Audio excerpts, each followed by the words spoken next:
curso de extensão falando sobre desenho no ensino médio. Então, pessoal, este curso é para aqueles que gostariam de conhecer um pouco mais sobre desenho, aprender qual técnica aplicar, bem como a maneira como você deve iniciar e desenvolver a sua arte de forma lógica, coerente, para ser plausível e convincente. Para se tornar um desenhista, é preciso gostar de desenhar e, acima de tudo, possuir uma determinação para praticar várias vezes o mesmo desenho, até que o tenha terminado por completo. Apesar de muitos estudantes ou aprendizes de desenho não realizarem essa tarefa por acreditar ser cansativo, é muito importante treinar para a maior evolução dos seus desenhos. Um recurso interessante é fazer um sketchbook, que é um caderno em branco para desenhar os seus esboços. Pode ser também blocos de desenho, para fazer parte do seu processo criativo. Isso possibilita que os seus desenhos se tornem mais realistas e profissionais.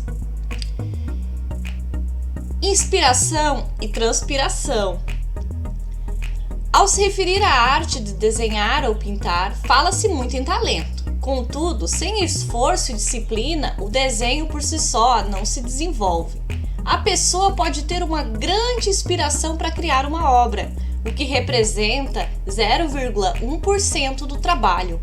Para que deixe de ser apenas uma ideia, são necessários 99,9% de transpiração, ou seja, que coloque as mãos à obra. Outro fator importante a ser lembrado é que o artista é um trabalhador como qualquer outro, com deveres e responsabilidades. Para que seja reconhecido como um profissional da área, deve-se trabalhar duro, cumprir prazos estabelecidos e afins. Por isso, nada de preguiça e má vontade. Introdução.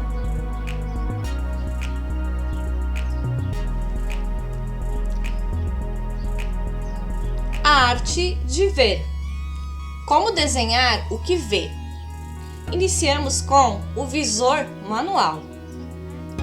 Para desenhar apenas aquilo que se vê, o ideal é que você utilize um visor, que no início pode ser feito com seus dedos, enquadrando o modelo e deixando de lado tudo que não é relevante para a sua cena. Dê um enfoque como uma janela. A partir disso, procure reproduzir no papel aquilo que você vê. Essa técnica funciona como uma moldura, em que você aproxima ou afasta o visor para entender melhor os detalhes do seu desenho. O visor pode ser também de papelão. Utilize um visor de papelão para enquadrar o seu modelo. Esta é uma maneira prática e fácil de começar um desenho. Disponha o visor em volta do modelo até encontrar a melhor composição. Em seguida, desenhe o mesmo tamanho de retângulo no papel. Ou, ao olhar através do visor, tudo que você ver dentro do quadro é o que você irá desenhar, podendo ignorar o resto. Isto ajusta nas próximas etapas do seu processo de desenho. Depois de moldurado o modelo à sua frente, aplique as formas geométricas para a construção do desenho, nas devidas proporções. A ter concluído o desenho, faça o acabamento com sombreados. Materiais de trabalho.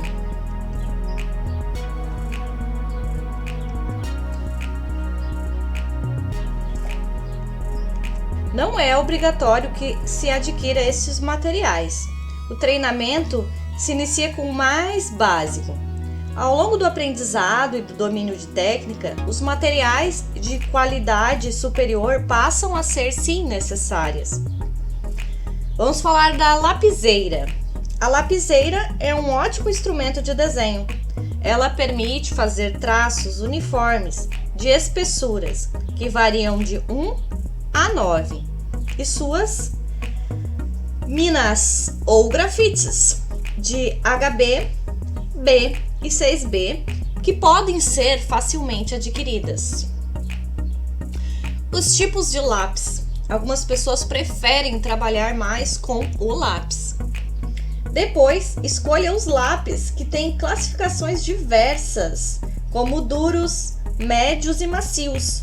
Os mais utilizados são os médios e os macios, que são os HB, B, 2B até o 9B. Eles são utilizados para desenhar e fazer a arte final do desenho. Esfuminho. Em desenho, por vezes, é necessário que um sombreamento não seja tão intenso. E uma opção para esmaecer a sombra é utilizar o esfuminho, um papel que é prensado e enrolado em um lápis com espessura de 2 a 9 milímetros. Cada tipo de ponta dos seus materiais tem um objetivo no desenho. Verifique quais modelos trazem melhores resultados para o seu trabalho. Falamos sobre os materiais de desenho. Vamos falar um pouquinho sobre o papel. Os papéis adequados, então. O primeiro suporte a ser utilizado é o papel, que pode ser encontrado em vários tipos. Lisos, como o sulfite, rugosos, como o canson, e texturizados, como o linho. Também podem ser adquiridos em tamanho A4 e A3. As suas gramaturas podem variar de 75 para os finos e de 280 gramas para os mais encorpados. Material de apoio é um recurso fundamental para os desenhistas. Os mais utilizados são a borracha branca, o apontador, um estilete e um tecido para manter a limpeza da mesa ou da sua prancheta. O estilete. Com várias formas e modelos, os estiletes possuem lâminas recicláveis que podem ser quebradas ao perderem o fio. Servem para apontar, moldar e afiar as pontas dos lápis. Apontadores. Também tem várias formas, modelos, e os apontadores são utilizados apenas para apontar os lápis e fazer as suas pontas mais uniformes. Borrachas. Muito importantes para o desenho, as borrachas não servem apenas para apagar prováveis erros, mas também como um inestimável recurso para se obter alguns efeitos, como por exemplo o brilho dos olhos e o brilho das luzes. A borracha branca macia pode ser utilizada a tipo plástica, ainda com algumas ressalvas. Também é usada pelos desenhistas. Porém, a mais indicada ou recomendada é a maleável ou limpa-tipos. Por ser muito macia, não rasura o papel e pode ser moldada para apagar o desenho. Temos a opção também da caneta borracha, que possui refil, né? Que pode ser trocado.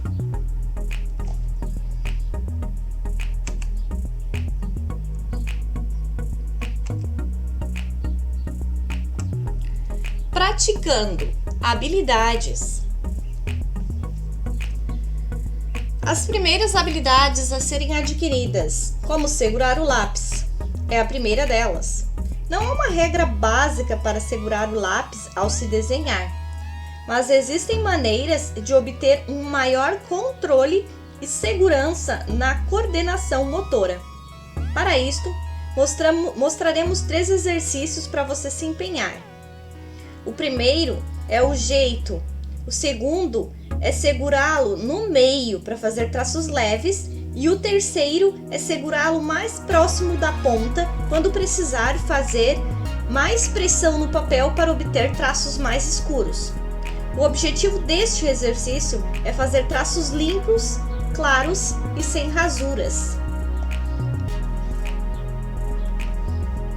A habilidade manual. Como citado anteriormente, a habilidade manual se refere à coordenação motora.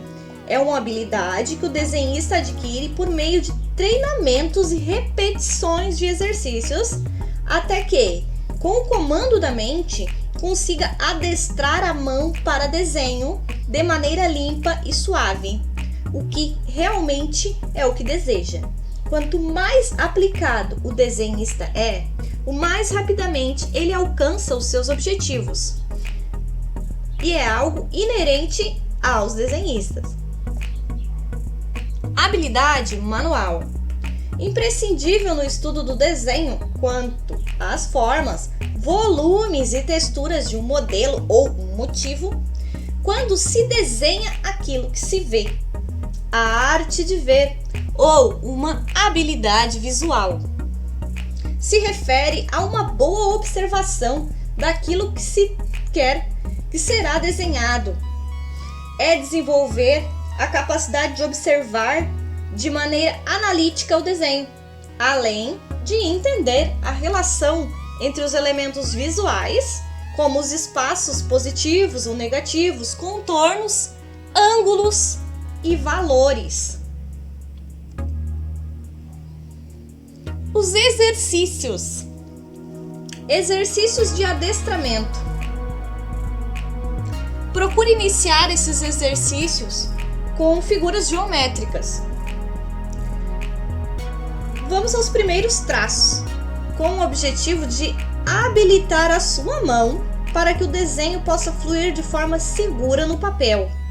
Pegue um lápis de cada graduação, 2H, HB e 6B. Então, faça linhas paralelas na vertical, na horizontal, na diagonal e curvas. Faça os esboços com traços rápidos e de forma constante. Assim, estes traços ajudam a elaborar o desenho. Trabalhe bem rápido e não se apegue a detalhes. Mova o braço inteiro e não somente a sua mão e dedos. Ao traçar formas como círculos e elipses, comece a fazer os movimentos circulares ou elípticos acima da folha do papel. Depois, abaixe a mão lentamente e risque primeiro os círculos. Em seguida, as elipses e as espirais. Então, faça anéis entrelaçados de modo a parecer como molas ou furacões. Diferentes resultados também podem ser conseguidos a partir das variações das direções e da pressão exercida sobre o papel. Ao acelerar e desacelerar o ritmo dado a estes traços. Realize este exercício repetidas vezes como uma forma de aquecimento da mão e conhecimento de materiais a ser utilizados antes de iniciar qualquer desenho. Lembre-se que o objetivo aqui agora não é conseguir um desenho acabado, mas desenvolver uma coordenação e obter uma variação de traços com diferentes combinações de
Forma vazia. O estudo da forma vazia consiste em ver e entender o lado externo dos objetos ou corpos contra um fundo, ou seja, desenhar as lacunas existentes entre ou nas figuras. Para conseguir compreender a forma vazia, o desenhista deve ter em mente que, em geral, sempre que se propõe a desenhar algo, costuma-se deixar levar pelo ímpeto de resolver logo o que quer e esquecer de fato o fator primordial para conseguir realizá-lo, a arte de ver.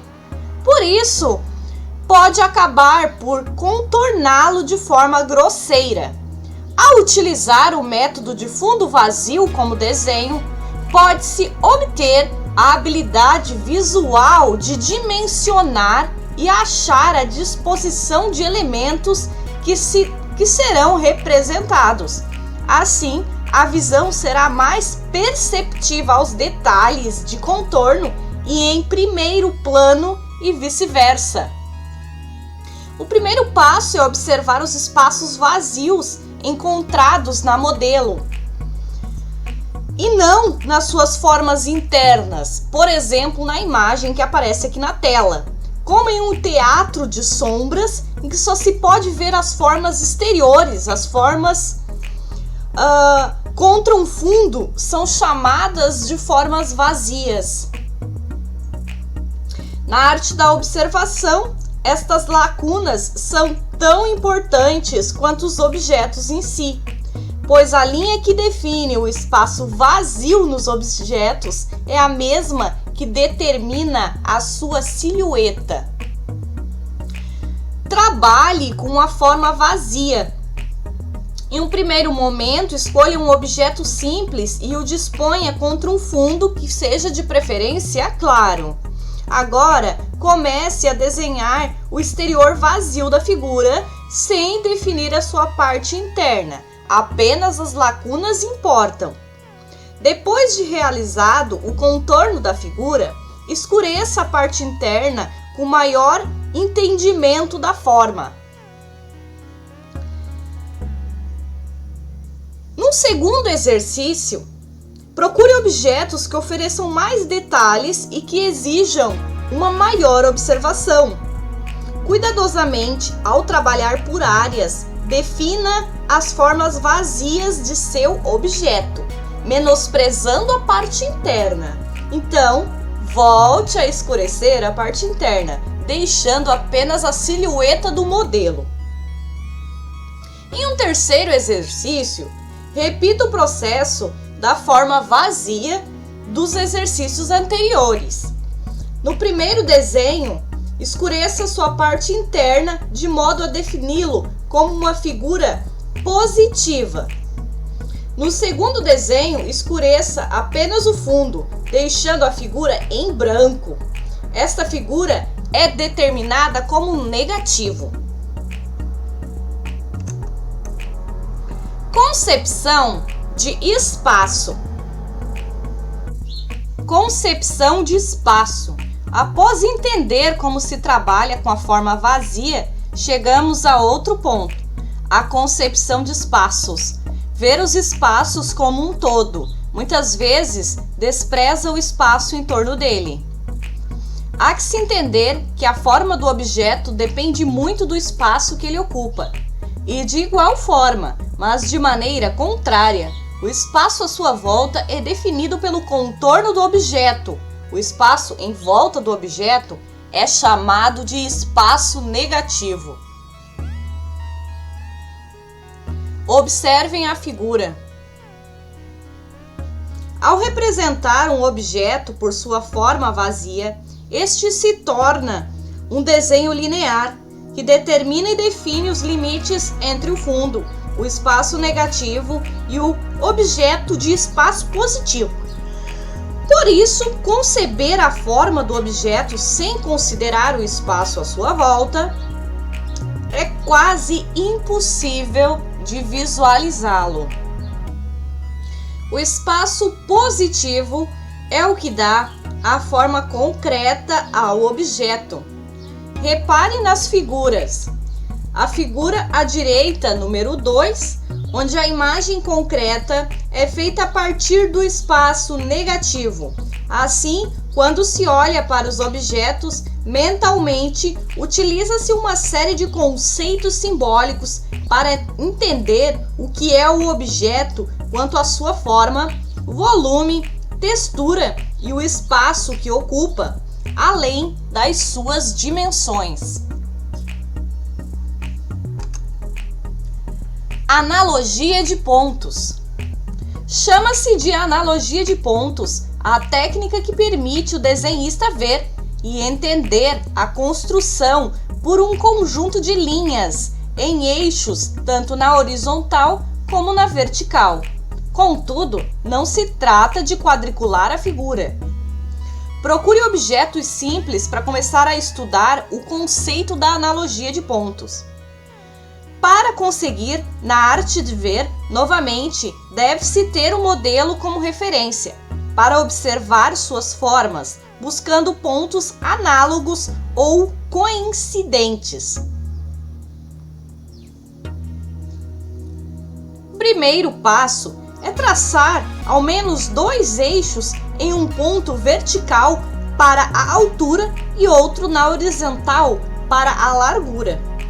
Então comece a busca por pontos análogos, como por exemplo, a altura do bico da chaleira coincide com a altura da asa no eixo horizontal. Nos eixos verticais, os pontos análogos estão no bojo inferior, frontal da chaleira e na curva de saída do bico, bem como a parte de trás do bojo coincide com a curva superior da asa.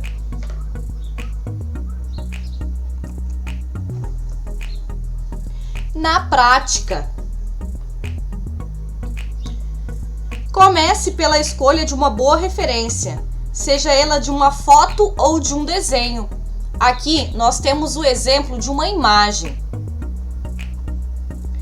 Para iniciar o passo a passo, faça um enquadramento da figura e marque sobre a referência uma linha vertical, encontrando pontos coincidentes, como a orelha, o seio e, por fim, o joelho.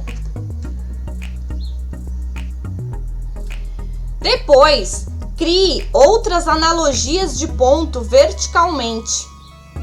É importante que elas realmente coincidam com o ombro, o seio e o joelho. Há também a testa, o ombro e a panturrilha. Trace um eixo horizontal. No caso da figura, o ponto-chave é o joelho, com a lateral do pé. Crie outras analogias de pontos-chaves horizontalmente. Observe os cruzamentos achados, que ajudam a posicionar e a dimensionar a modelo dentro do enquadramento. Em uma folha de papel, desenhe a moldura na mesma medida do enquadramento da referência. Em seguida, trace as linhas verticais nas medidas da referência. Agora é a vez dos eixos horizontais, a fim de formar guias para reproduzir a figura da modelo em uma forma vazia. Linearmente, pelos pontos análogos e as linhas de eixo, desenhe a modelo, deixando-a no devido posicionamento e com as proporções corretas.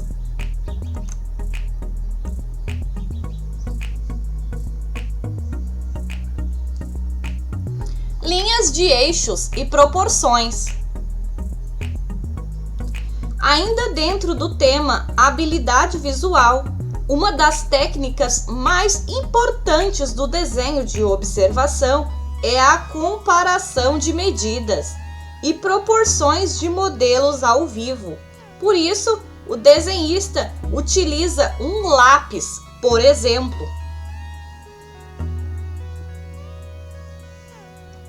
Assim, faça a comparação de quantas vezes a menor medida equivale à maior altura do jarro. Essas proporções são marcadas no papel. Entende-se que a altura do jarro possui a proporção de 3 vezes a medida da base deste corpo. Na figura A, optou-se por tirar as medidas pela largura da menor figura da cena, a base do corpo. Por exemplo, esta é a largura visual do objeto. Na figura B, a proporção é a relação comparativa da medida, não apenas em altura e largura, mas profundidade e distância observadas entre e nos elementos observados pelo desenhista. Depois de tirar as medidas visuais dos modelos expostos, pode-se passar para o trabalho com as linhas de eixos, um processo preciso recurso utilizado para proporcionar bem o seu desenho. Formas geométricas. Para a composição do desenho, 3 fatores são aplicados. O primeiro são as medidas proporcionais, tomadas com o lápis. O segundo é o que estas medidas são colocadas em linhas de eixo, que se referem às linhas horizontais e verticais dispostas em geral como uma cruz. O terceiro fator é por meio desses eixos, o desenho proporcional de formas ou figuras geométricas que irão construir os objetos observados. A proposta desse exercício é desenhar qualquer figura por meio de figuras geométricas, a partir das dimensões visuais marcadas nas linhas de eixo. Nós temos aqui o exemplo da construção de um quadrado, da construção de um círculo com as linhas de eixo, retângulo e triângulo. Com o passo a passo, primeiro trace um eixo em forma de cruz com medidas iguais nas extremidades. Com linhas retas, feche as pontas para formar um quadrado. Desenhe um eixo em forma de cruz, com medidas iguais nas pontas, como no quadrado. Então, com a linha circular, feche as pontas para formar o círculo.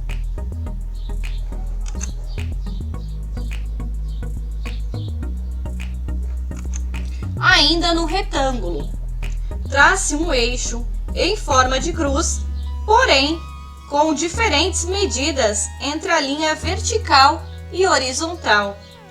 Também com linhas retas, feche as extremidades para formar o retângulo. Triângulo. A linha horizontal de base é dividida pelo centro com a linha vertical, com a mesma medida da base. Una as extremidades com 2 linhas inclinadas para fechar o triângulo.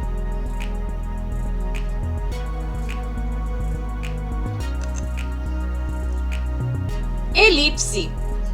Trace um eixo em forma de cruz com diferentes medidas nas extremidades. Com linhas curvadas, feche as pontas, dando forma para a elipse.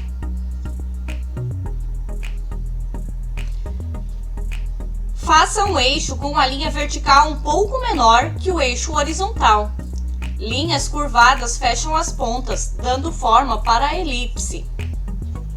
Terceiro, faça o eixo horizontal maior que o vertical e faça a elipse mais alongada. Nós temos aqui 3 modelos de elipse. Cilindro. Trace a linha vertical maior que a linha horizontal para formar o eixo. Desenhe um retângulo depois. Alongue a linha vertical e faça 2 pequenos eixos acima e abaixo. Com duas elipses, forme a figura de um cilindro.